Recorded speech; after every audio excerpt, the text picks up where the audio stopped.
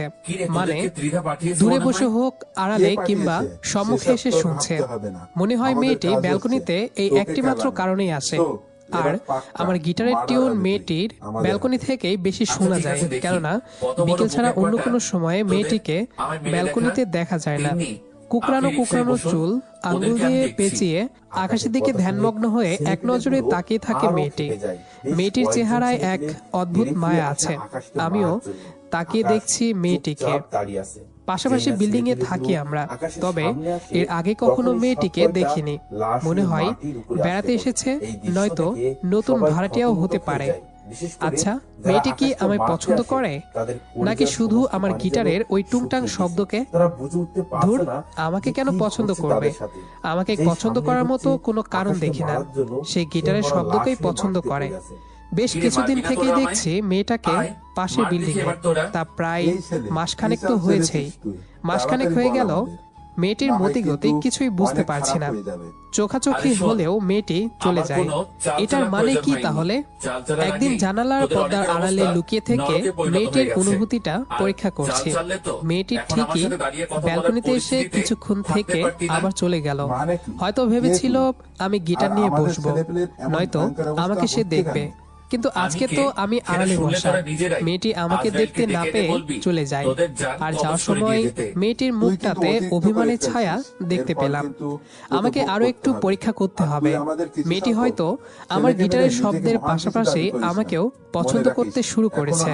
এভাবে করে ঠিক 4 দিন মেয়েটির পরীক্ষা করলাম। এই 4টা দিন তার চেহারায় হাসির ফোয়ারা দেখতে পেলাম না। তার মানে মেয়েটি আমাকে মন থেকেই খুঁজেছে। আহা, শান্তি লাগছে। আমার আর বুঝতে বাকি রইল না মেয়েটি ঠিকই ব্যালকনিতে বিকেল বেলায় আমার জন্যই আসে, মানে আমার গিটারের টুংটাং শব্দটা শুনতেও। সবকিছু মিলিয়ে বুঝলাম মেয়েটা আমাকে পছন্দ করে। 5ম দিন আমি গিটার নিয়ে ব্যালকনিতে হাজির হলাম, কিন্তু মেয়েটিকে দেখতে পেলাম না। হায় হায়, মেয়েটি কই? প্রায় অনেকক্ষণ মেয়েটির জন্য অপেক্ষা করলাম। মেয়েটা কি আসবে না? আরো জোরে বাজাতে শুরু করলাম, কিন্তু তবুও কোনো খোঁজ নেই। মনে হয় আমার গিটারের আওয়াজ ওর শ্রবণকে স্পর্শ করেনি। আজ মনে হয় আর আসবে না। রুমে যেই ঢুকতে যাব অমনি মেয়েটি হাজির ব্যালকনিতে। আহ, কি শান্তি! খুব অস্থির লাগছে মেয়েটিকে হঠাৎ করেই। চুলগুলো এলোমেলো। আমাকে মনে হয় কিছু বলতে চাইছে। অনেক কথা চাপা করে রেখেছে বোধ হয়। কেন আমার এমন মনে হলো বুঝতেও পারি না। পাশাপাশি বারান্দা, দুজনেই নিশ্চুপ হয়ে একে অপরের দিকে তাকিয়ে আছে। মেয়েটির দিক থেকে চোখ সরাতে পারছি না, সেও সরাচ্ছে না। আমি হঠাৎ বললাম, কি নাম আপনার, জানতে পারি কি? মেয়েটি চুপ করেই রইল। আমার সাথে কথা বলবো না। সে কি বোবা? না, এমনটা তো হবে না। হয়তো ইতস্তত বোধ করছে। বললাম, আচ্ছা ঠিক আছে, নাম বলার দরকার নেই। আজ আসি, থাকুন আপনি।